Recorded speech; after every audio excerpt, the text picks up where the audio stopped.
Hi friends, ఈరోజు మేము గోవా టూర్లో భాగంగా విజయవాడలో ఆగినాం.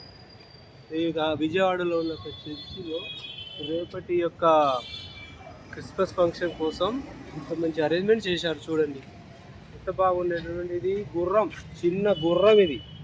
ఈ గుర్రం వెనుక ఇది చిన్న గుర్రం డెక్క అంటారు దీన్ని. గిర్రం జట్కా గిర్రం జట్కా బండి ఇది.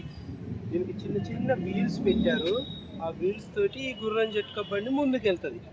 దీని మీద యేసు ప్రభు కూర్చుంటాడు అనమాట. దాని మీద వీళ్ళు ఊరేగింపు చేస్తారు. హల్లెలూయా, ఆమేన్.